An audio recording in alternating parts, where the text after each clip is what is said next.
Exactement. Bon les gars, on va repartir là sur le sujet que je voulais vous présenter. Vous êtes 415 en live, ça fait plaisir les mecs. Donc vraiment, faites péter la barre des likes, commentez, partagez, retweetez, ça nous aide énormément. Le sujet du jour que je voulais vous présenter, ça va être assez rapide. Je vous ai mis le lien du rapport dans la description de la vidéo pour y jeter un coup d'œil. C'est un rapport qui a été fait par Ether donc qui est une branche qui vise à faciliter les liens et les communications globalement entre la partie Ether, investissement et instit. D'accord? Donc, c'est Connecting Institution to the Ethereum Ecosystem. Donc, c'est vraiment la branche. Solana ont été très bons là-dedans. C'est que eux, ils ont vu ça très, très tôt. Ils ont rapidement fait monter beaucoup de gens sur la partie instit sur Solana. Et du coup, Etherealize, c'est ça. C'est de mettre un lien entre la partie instit et la partie Ether. Et en juin, là, très récemment, ils ont sorti un rapport qui s'appelle The Bull Case for Ethereum. Digital Oil, Store of Value and Global Reserve Asset for the Digital Economy. Donc, vous y jetterez un coup d'œil. C'est un rapport qui fait 38 pages. Il est vraiment bien. Vraiment, vous y jetterez un coup d'œil. Et là, je vais vous faire un résumé de ce rapport-là dans la suite de cette vidéo. Mais je vous invite à le lire parce que c'est là où vous allez pouvoir vous rendre compte vraiment de la partie long terme sur la partie Ether et tout. Et vraiment l'intérêt pour moi d'en avoir en portefeuille. Donc, l'idée générale dans ce rapport, c'est que l'Ether s'est présenté non seulement comme un actif numérique, mais comme une nouvelle classe d'actifs stratégiques de rendement, comparable à un mix entre le pétrole, donc l'utilité économique, l'or, réserve de valeur, et les obligations, donc revenus passifs via le staking. C'est pour ça que je disais que l'Ether, c'est pas comme du Bitcoin, évidemment, ça n'a rien à voir. C'est comme une pieuvre avec plein de tentacules différentes et plein d'objectifs différents et d'autres qui pourront être ajoutés dans les prochaines années. Premier critère, donc l'Ether en tant que corps numérique, mais productif. Donc, il y a une partie d'Ether qui est brûlée à chaque transaction, hein, plus de 80% qui sont brûlés avec le IP 1559, si je ne me trompe pas. Donc, il y a une grosse partie des frais qui sont détruits, qui en fait un actif déflationniste en période de forte activité. Rendement natif, donc le staking qui le rend productif avec une émission maximale de 1,51% par an, soit bien au-dessous, grâce au burn. Et puis, ça dépend du nombre de validateurs et tout. Après, on était plus proche de 2 et 3% ces dernières années, mais là, il y a de plus en plus de validateurs, donc les rendements seront de plus en plus faibles, exprimés en Ether. Mais si l'Ether fait des performances en dollars, les rendements en dollars sont plus importants. 32,6% de l'offre est utilisée comme collatéral pour des smart contracts, pour la DeFi, stablecoin, RWA, et ça n'arrête pas d'augmenter. ETH, proxy de croissance du monde on-chain. Donc là, il sécurise énormément d'actifs. Énormément. Et ça n'arrête pas de s'accentuer avec les prochaines années. Et quand on parle d'autant de TVS, c'est en prenant en compte ce qui se passe sur Ether, sur la Layer 1, mais aussi sur les Layer 2, parce qu'on parle de l'écosystème Ethereum. Hein. L'écosystème Ethereum, c'est l'ensemble des layers, hein, ce n'est pas que l'Ether. Ether est un actif monétaire de référence pour cette infrastructure comme le pétrole pour l'économie industrielle, parce que c'est un moyen aussi, c'est un utility token, hein, un utility coin, on en a besoin pour payer les frais de transaction. Rareté algorithmique, demande de croissance, pression haussière structurelle. Et ils font plusieurs pronostics sur ce rapport. Court terme, 8 000 $. Vous allez voir ce que ça veut dire à peu près sur le court terme. Donc 8 000 balles sur le court terme, avec une valorisation de 1 000 milliards. Moyen terme, 80 000. Long terme, 706 000 $ pour Ether. 85 000 milliards de dollars de valorisation. Et ça dépend des différents scénarios, bullish ou plutôt standard, avec une croissance annuelle de 3,1% ou de 7,3%. Évidemment que ça va jouer. Donc, quand il vous parle de court terme, c'est objectif entre 12 et 18 mois. Donc, selon eux, mi-2025, fin 2026, on serait potentiellement sur des targets court terme de 8 000 balles pour l'Ether. Moyen terme, donc 2030, 5 à 6 ans, 80 000 balles sur l'Ether. Et puis après, long terme, c'est 2035, 2040, d'accord. Le marché auquel il s'adresse, c'est à peu près 85 trillions de marché auquel il essaye de s'adresser. Et là, évidemment, on est sur un Ether à 706 000.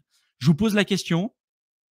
Aujourd'hui, ça peut paraître complètement fou, tout comme ça pouvait paraître complètement fou quand tu avais un Ether à 30 centimes, de le voir monter à 1400 en 2 ans, de le voir monter 3 ans après à 4900, de voir un Bitcoin qui valait 0, qui est aujourd'hui à 5000 balles, c'est complètement fou, mais c'est quelque chose de possible.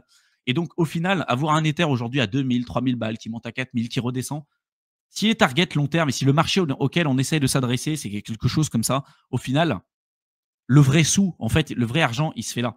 Et il en parle hein, ici. Hein. Le marché auquel il s'adresse, vu que c'est un écosystème qui attaque un peu tout, hein, un peu le marché de la réserve de valeur, le marché de pouvoir utiliser, enfin, de vendre de l'espace de bloc, donc un peu comme du pétrole digital, hein, le marché de l'oil, donc le pétrole digital, 85 trillions, l'or, 22 trillions, les bond market, les obligations, parce que évidemment, l'Ether, ça peut remplacer une bonne partie du marché des bonds, tout simplement. Pourquoi? Parce que c'est un actif à rendement. Et que demain, peut-être qu'au lieu de parquer ses actions ou son capital dans des obligations qui rapportent plus rien sur des États qui sont complètement broke et qui ne rembourseront jamais leurs intérêts dans tous les cas, de le placer une partie sur de l'Ether et sur la vraie finance décentralisée pour le coup, ultra résilient, il y aura peut-être un intérêt de pouvoir le faire. Global M2, etc. Le marché auquel il s'adresse, il est juste complètement fou. Il est juste complètement fou. Vous verrez sur le rapport, il l'explique vraiment très très bien. Et donc, voilà, c'est medium target. Donc, medium target, d'ici 2030, 80 000 balles pour Ether. Short term, entre 2025 et 2026, 8 000 balles. Et puis, sur le long terme, donc là, vraiment, 2035, 2040, on verra. Mais le marché auquel il essaie de s'adresser est juste monumental. Et là, on est sur un actif à plus de 700 000 balles. Donc, juste complètement fou. Donc, Ethereum, infrastructure financière mondiale. Plus de 80% des actifs tokenisés sont sur Ethereum, mais bien plus que ça. Ethereum, c'est neutre, pas contrôlé par une entité unique, résilient, massivement adopté, stablecoin, RWA, DeFi, c'est en train de devenir le socle de la finance programmable mondiale avec ETH comme actif cœur. Il y a également aussi un lien avec l'intelligence artificielle qui arrive et qu'aujourd'hui, ETH, ils en parlent beaucoup sur ce rapport, c'est pressenti comme étant un actif de réserve de l'économie autonome avec l'arrivée des agents IA, les agents autonomes et tout. Et ça serait le meilleur moyen pour pouvoir permettre d'avoir encore plus d'autonomie et de résistance à la censure avec une programmabilité, une finalité des transactions, absence de censure, transactions presque instantanées. Dans les prochaines années, où on aura des frais plus faibles, transactions hyper rapides, réglées en Ether. Donc évidemment, avec l'apogée, la croissance de l'IA, le meilleur contender, c'est l'Ether.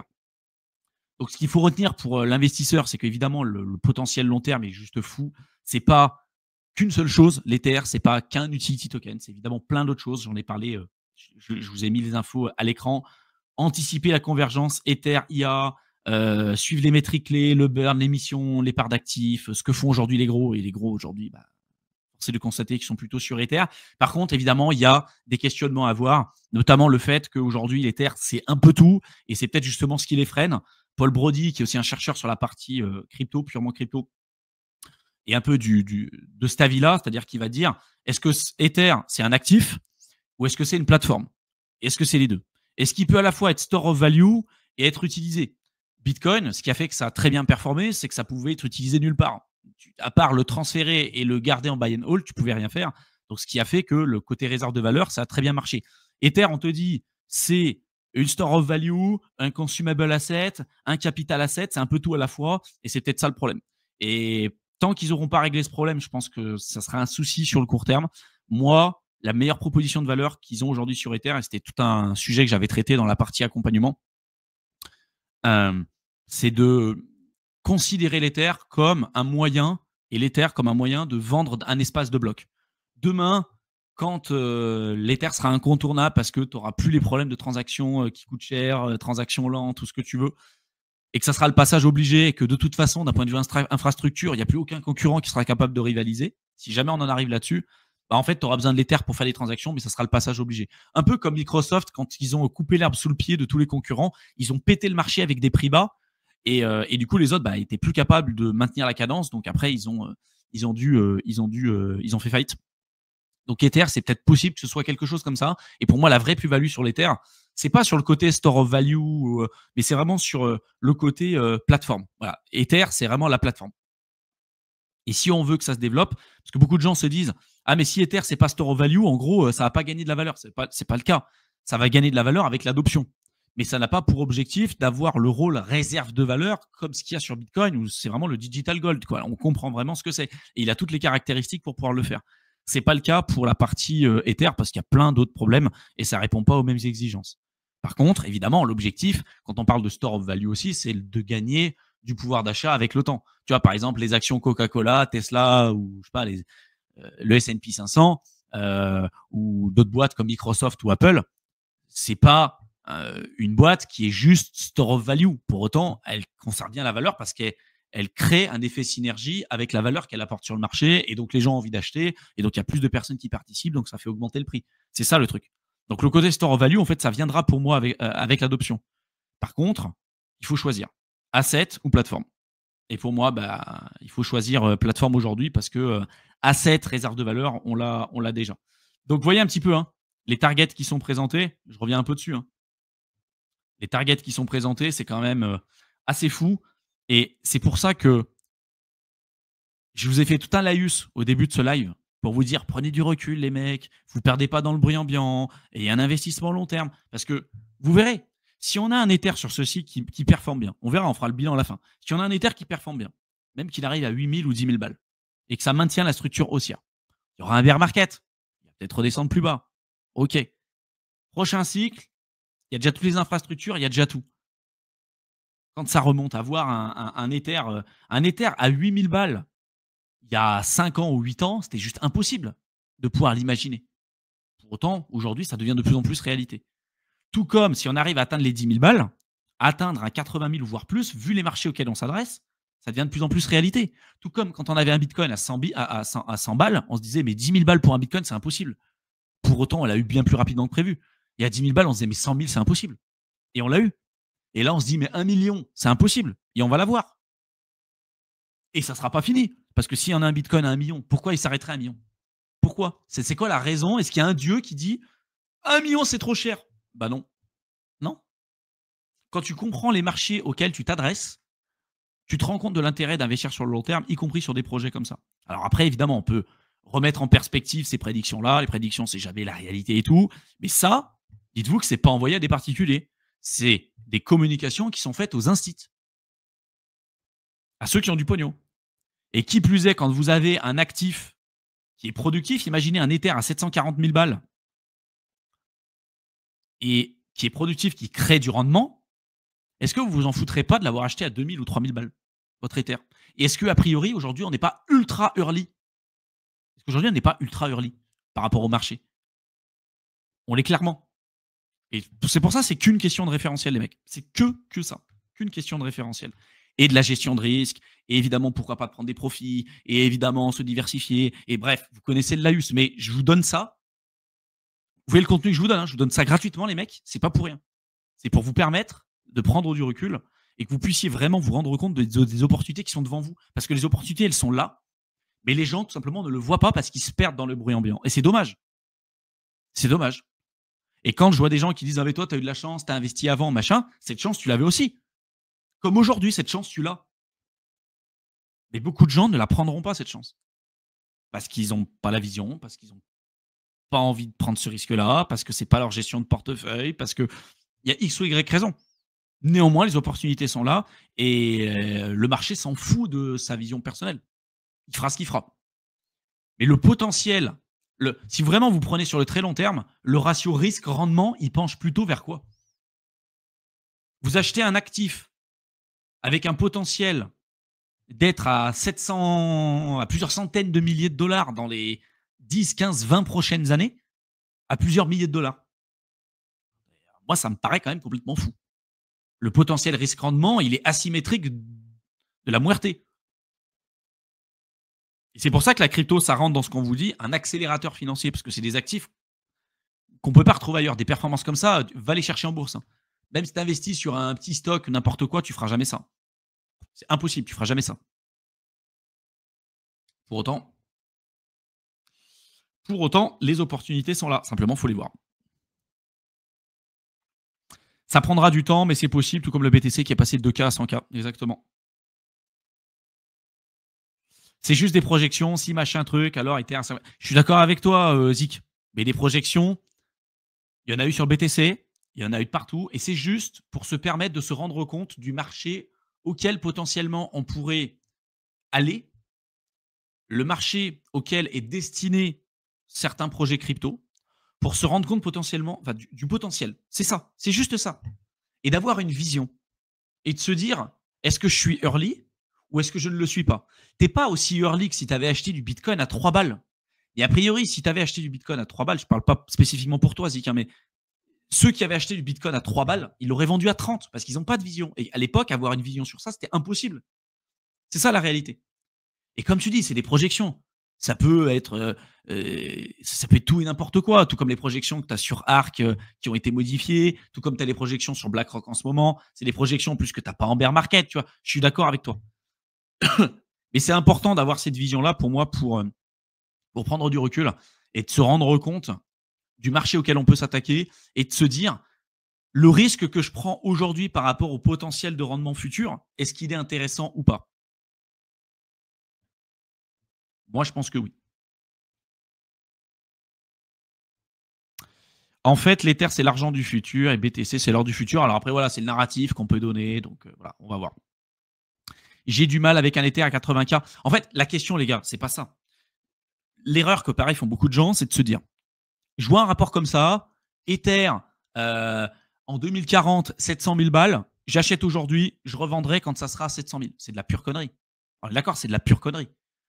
Toujours raisonner par rapport à votre profil de risque, par rapport à l'argent que vous avez investi. Si vous avez acheté un Ether à 2000 balles, il monte à 20 000, vous avez fait un x10, vous n'avez pas pris de plus-value, vous n'avez pas diversifié votre portefeuille, c'est une connerie monumentale. Parce que je suis d'accord aussi sur le fait qu'aujourd'hui c'est le cas, Ether ça performe bien, enfin ça performe bien, entre guillemets. Hein. C'est un actif qui est là, il y a du potentiel, etc. Mais il peut y avoir un bug, il peut y avoir un truc, il peut y avoir un problème. Ça se trouve que ces targets, on les atteindra jamais. Mais toujours raisonner par rapport à ce que vous faites vous, votre gestion de risque. D'accord? Moi, je suis pareil. Hein. Tu me dis 80 000 balles dans 5 ou 6 ans, je suis le premier à me dire, je ne vais pas attendre 80 000 balles pour vendre. Évidemment que non. Parce que si tu as acheté durant ce cycle, ça serait débile d'attendre les 80 000 balles pour commencer à prendre des plus-values. D'autant plus, je te laisse imaginer la volatilité. Et c'est juste avoir une vision et de se rendre compte le marché auquel on s'attaque et ce que ça pourrait valoir en termes de prix. Et que aujourd'hui, ça peut sembler dingue de se dire un Ether à 80 000 balles, mais même si c'est pas dans 5-6 ans, ça peut être dans 15 ans, dans 20 ans, ça peut sembler fou. Tout comme ça pouvait sembler fou d'avoir un Bitcoin à 10 balles et qui serait à 100 000 aujourd'hui. Tout comme ça pouvait sembler fou d'avoir un BNB qui valait 10 centimes lors de l'ICO et qui aujourd'hui vaut 600 balles. C'est la crypto, ça. C'est la crypto. Voilà. Donc on verra. Même 50K sur Ether, ça serait incroyable. Ouais. Ouais. Mais voilà. Et si je vous dis ça, c'est évidemment à prendre avec des pincettes. C'est pas vous dire c'est sûr que ça sera comme ça. C'est voilà. Mais pour moi, avoir un Ether dans les prochaines années à plusieurs dizaines de milliers de dollars, enfin, s'il n'y a pas de hack majeur, s'il n'y a pas de truc, si on remonte, on repart en quantitative easing, c'est pas impossible. Et après, la question, c'est toujours de se dire euh, quelle est la valeur de votre pognon à ce moment-là. Je veux dire, quand on voit le niveau d'inflation qu'il y a, l'impression monétaire qu'on a eu rien que sur la période Covid entre 2020 et 2022, plus de 40%, 43% de tous les dollars en circulation depuis la création du dollar ont été faits sur 2 ans. Donc après, c'est le niveau d'inflation et le niveau de pouvoir d'achat que vous allez avoir pour vos 700 000 balles ou pour vos 80 000 balles. Hein. Pour être sur des niveaux comme ça, évidemment, il faut qu'on ait une dévaluation de la monnaie qui soit juste monumentale aussi. Hein. Personnellement, j'ai un gros bac de stablecoin sur Ethereum, AV avec une Ledger, j'ai 100% confiance, mais j'ai quand même du mal à me projeter sur un prix futur pour Ethereum. Tout simplement parce que pour moi, c'est un marché auquel on ne s'est pas encore adressé jusqu'à maintenant. On te parle de finances décentralisées, ça vaut quoi ça? Alors, tu vas essayer de regarder, tu dis tiens, le marché, je sais pas, des obligations, c'est tant, les RWA, c'est tant, mais on ne sait pas. Les stablecoins, c'est quoi? C'est le marché monétaire, c'est le forex, c'est un marché qui est monumental. Tu prends, je sais pas moi, la partie GameFi avec les NFT. Tu te dis bah tiens, la partie gaming, c'est énorme, ça a marché à plusieurs milliards par année. Ça vaut combien ça sur la partie crypto? Il y a des parts de marché qui vont être créées aussi. La partie IA, comme j'ai dit tout à l'heure, on arrive vers une autonomie, vers une économie autonome. Avec les agents IA et tout, l'IA, ça va exploser encore plus dans les prochaines années. Il va falloir une plateforme parce qu'on aura des agents IA qui pourront payer, qui pourront négocier des prix, qui pourront faire plein de trucs. Quelle plateforme ils vont utiliser? Ça vaut combien ça? On ne sait pas. À l'époque, dans les années 1800, les seuls trucs qui existaient, c'était globalement les chemins de fer. Si on leur avait dit demain il y aura Internet, des plateformes de streaming, tu pourras acheter des trucs sur Internet, tu pourras, je sais pas, tu auras une plateforme qui s'appellera Amazon qui pourra te faire plein de trucs. Ça vaut combien ça? Tu sais pas? Les réseaux sociaux avec Google et tout, ça valait combien quand il n'y avait pas Internet? Tu pouvais pas savoir, tu vois. Pour autant, ça vaut beaucoup d'argent. Et c'est là où c'est dur. C'est là où, en fait, on est dans le flou. On ne sait pas. On essaye de faire des projections, mais on n'en sait rien. Et moi, je trouve ça fascinant parce que on est en train de vivre une période historique, les mecs. On est en train de vivre un truc qui est monumental. Si vous avez une vision sur plusieurs années, pas que sur un cycle, on va le découvrir ensemble. Moi, je sais que je serai là. Dans 30 ans, je serai encore là. On aura évidemment modifié un petit peu le setup, on aura modifié le truc, mais moi, je serai là sur la partie crypto et on va le découvrir. Et on pourra dire, putain, on y a été. On a été là au début, quoi. On a été là, on a vécu des trucs. Quand les instituts, ils n'étaient même pas encore dans l'investissement crypto. Moi, j'ai connu des périodes où il n'y avait pas d'instit, il n'y avait que des retail, full retail. C'est quand même fou. Quelle classe d'actifs nous permet de rentrer avant les instits? D'habitude, c'est jamais le cas. Bah là, ça l'a été. C'est quand même assez fou. Hein.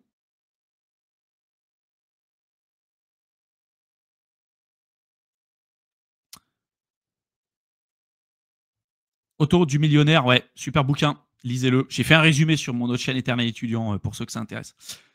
Et du coup, tu penses que Ether tombera à combien en bear à la fin de ce cycle? Ça dépendra de son prix en top de boule. Si là, le top de son cycle, c'était 4000 balles, bah, je pense qu'il va quand même prendre une dérouillée. Hein. Donc 70, 80, 90% à la baisse, comme il l'a fait à chaque fois. Si par contre, le plus haut de son prix, c'est 15 000 balles, et qu'il perd 80-90%, le prix, c'est pas le même. Mais il y aura une correction. Hein. Pour moi, 80-90% sur l'Ether, c'est très largement faisable. Et plus ça monte haut, plus ça monte fort et vite, plus quand ça tombe, ça pique, ça fait mal. Donc, il faudra voir. On le verra. Ça fait partie de l'accompagnement aussi, où là, on est en boule. Donc, on vous montre ce qu'on fait, on achète, machin et tout. Et on vous accompagne durant une période de boule, parce que là, on est en boule. Donc, l'investissement et tout ce qui est mis en place, c'est direction boule. En bear, évidemment que notre stratégie, tout va changer. Et donc, ceux qui sont dans l'accompagnement aussi, on vous le dira. Ce qu'on fait, est-ce qu'on sera stablecoin, BTC, machin, on vous dira tout ce qu'on fera. BTC, supply illimité, ETH, supply illimité, il n'y a pas photo, désolé. C'est pas la même chose.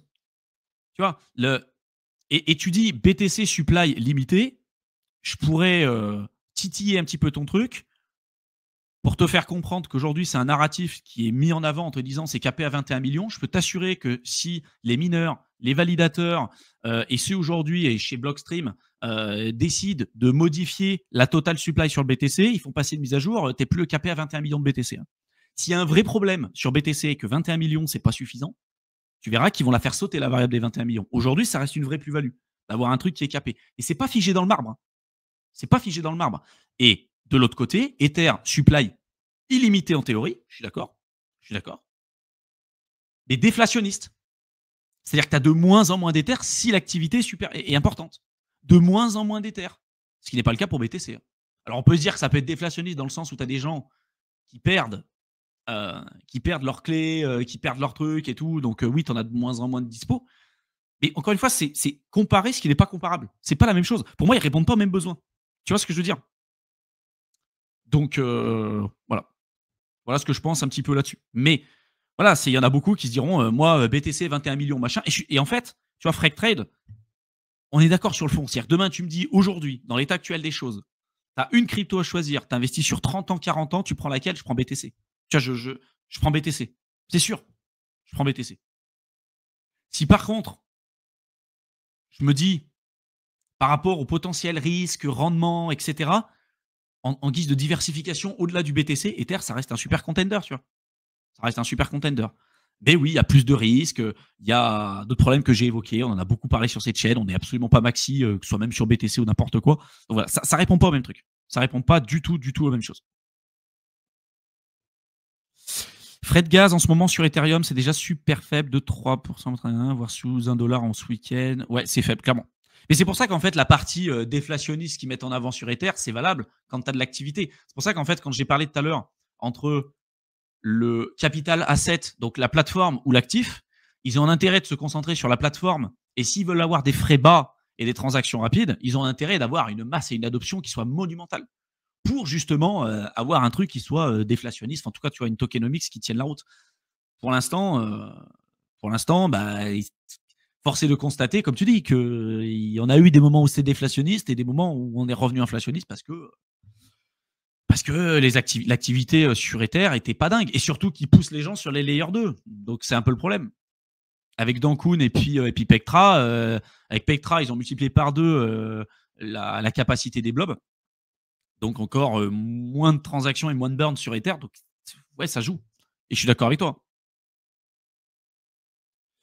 Toucher la supply du BTC, ça me paraît vraiment dingue. Je suis d'accord, les mecs, ça changerait quelque chose. Ça ferait mal. Mais il n'y a rien d'immuable à 100%. Et tous ceux qui vous disent c'est pas vrai, on ne peut pas changer, on peut le faire. S'il y a un vrai problème, ils le feront. Tout comme les mecs qui vous disent Bitcoin n'a jamais été hacké, il y a déjà eu 2 problèmes avec BTC. 2010, il y a eu un mintage de plusieurs centaines de milliards de BTC. Ils ont fait un rollback de chain et ils ont corrigé le problème, mais il y a eu un bug d'inflation et Bitcoin a failli être mort dans l'œuf en 2010. Ça a été patché, donc il y a déjà eu un problème. 2017-2018, il y a un développeur de chez Bitcoin Cash qui a vu une faille, qui la corrige, qui l'a divulguée en plein jour avant que ce soit utilisé. Mais pareil, il y avait un autre bug d'inflation. Donc ça n'a pas été utilisé cette fois-ci, mais il y a eu un problème. Et en fait, je suis d'accord. Aujourd'hui, la proposition de valeur sur BTC, c'est hors digital, on ne peut pas en extraire, et qu'il y ait une demande importante ou non, on a une offre qui ne varie pas en fonction de l'offre et de la demande. Enfin, en fonction de la demande surtout. Avec le vrai or, ce n'est pas le cas. Plus la demande est élevée, plus on va pouvoir augmenter l'offre parce que le prix augmente, donc on peut aller chercher plus d'or. Le Bitcoin, ce n'est pas le cas. Et je suis d'accord que c'est l'une des principales caractéristiques pour BTC. Mais si demain, il y a un problème, si demain, voilà, on imagine, voilà, y a un gros souci sur BTC, on est obligé d'augmenter le truc. C'est pas impossible, ils peuvent le faire et ils le feront. Et ils le feront. Et c'est se voiler la face de se dire que c'est pas possible. La probabilité reste faible, le risque que ça arrive reste très faible. Si ça le fait, ça fera très mal, mais c'est pas impossible. Technologiquement parlant, c'est possible. Mais qui contrôle le BTC, du coup, ça veut dire que les mineurs, les ETF, les devs peuvent prendre la caisse quand ils peuvent. Non, c'est pas comme ça. Non, ça marche pas comme ça. Pourquoi je te parle de ça? Je t'invite à lire le livre de Roger Ver, qui, pareil, a été grandement critiqué, mais juste pour s'ouvrir l'esprit. Parce que tu as toujours la vision des maxis comme Adam Back, Mac Kaiser et tout. Et je trouve que ça offre une autre vision, une autre perspective sur BTC qu'on a très peu ailleurs. Le livre qui s'appelle Hijacking Bitcoin de Roger Ver. Voilà. Tu le liras, tu verras un petit peu comment ça marche, les collusions qu'il y a eu entre Blockstream et ce qu'ils ont décidé de faire aussi, qui des moments étaient contre l'intérêt de BTC. Enfin vraiment, j'ai dit un coup d'œil, lis ce bouquin. Et je pense que pour beaucoup de gens, ça vous ouvrira l'esprit peut-être sur la réalité peut-être de l'historique du BTC, ou du moins, ça permettra de le nuancer. Parce que c'est bien beau d'écouter le discours de personnes qui sont là depuis le début, qui vont dire Bitcoin, c'est super, c'est génial. Et oui, c'est super, c'est génial, je suis d'accord. Mais quand même, c'est pas tout blanc, c'est pas tout rose. Il y a aussi un certain nombre de problématiques et je pense qu'il faut, il faut les adresser tout simplement. Hein. Je pense que c'est important. C'est faux. Bitcoin est au-dessus et de loin. Alors oui, c'est le meilleur et tout. La blockchain ne s'est jamais arrêtée. Il y a eu un rollback de chain, donc il n'y a pas un uptime de 100%. Tu peux regarder, hein, il y a uptime BTC, tu n'as pas 100%. Tu es à 99, machin. Donc oui, c'est mieux que Solana qui s'arrête tous les 4 matins. Je suis d'accord avec toi. Mais c'est faux. C'est pas 100%. On n'est pas obligé de mentir, les mecs, hein, sur la réalité du truc. Hein. Sur le projet, il est suffisamment bien pour éviter de mentir. Tu vois, c'est pas un uptime de 100%. Mais il y a, et en même temps, c'est OK. Il n'y a aucun projet qui a un uptime de 100%. Ta banque, elle n'a pas un uptime de 100%. Loin de là, Visa, Mastercard, ce que tu veux. Il n'y a aucun projet de toute l'histoire de l'humanité, de ce que tu veux, crypto ou non, qui a eu un uptime de 100%. Et au final, est-ce que c'est grave? Est-ce que c'est grave? S'en fout. Par contre, là où je suis d'accord avec toi, c'est que c'est là où il y a eu le meilleur uptime. C'est là où il y a eu le moins de problèmes. Mais il y en a eu. Et est-ce que ça veut dire que par la suite, on n'en aura pas? On ne sait pas. Moi, je reste convaincu que non. Je reste convaincu et j'ai confiance à ça. Mais on a 16 ans d'historique, 17 ans d'historique. T'en as pas 200 ans non plus. D'où l'intérêt de se diversifier, d'où l'intérêt de récupérer de l'argent de la crypto, de l'investir dans d'autres classes d'actifs, etc., etc. Vous voyez? Alors, lisez le bouquin de Roger Ver, hein, franchement, voilà, vous y jetez un coup d'œil, les mecs. Hein. Les 21 millions sont immuables. Bah écoute, tu as raison. Je te dis que c'est possible de le changer. C'est pas simple. C'est pas un mec qui va décider de le faire. C'est pas un mineur qui va décider de le faire. Ça veut pas dire qu'il y aura pas de problème. Ça veut pas dire. Techniquement, c'est possible. Voilà. Ça serait possible techniquement d'avoir une mage BTC qui bloque définitivement la supply à 21 millions. En fait, la question que si demain, dis-toi que si demain il défonce ces trucs des 21 millions, la plus-value de BTC, ça prend un sacré coup. C'est-à-dire qu'en fait, ils savent que si tu le fais aujourd'hui, pourquoi les gens achètent? Parce qu'ils disent c'est capé à 21 millions. Si demain tu le changes, c'est une question de vie ou de mort sur BTC en fait globalement. Il n'y a pas d'autre raison de le faire pour moi. Et le scénario que ça arrive, ça reste faible. Mais c'est possible. Techniquement, c'est faisable. C'est tout. Hein. Oui, d'accord. Depuis 2014, l'uptime, il est de 100%. Mais depuis sa création, c'est pas le cas. C'est tout. C'est pareil, hein, je peux te dire depuis, je sais pas, depuis 2018, l'Ether, il a un uptime de 100%. Ça veut rien dire, tu vois, genre, oui, ça reste des bons projets. Et au fond, on est d'accord, hein, Kay, hein, tu vois, on est d'accord tous les deux. Hein. C'est juste sur la sémantique et sur la manière de voir les choses. Et je comprends pas l'intérêt et la volonté des gens de mentir là-dessus, tu vois. De mentir sur le fait de se dire, tiens, c'est comme ça. Non.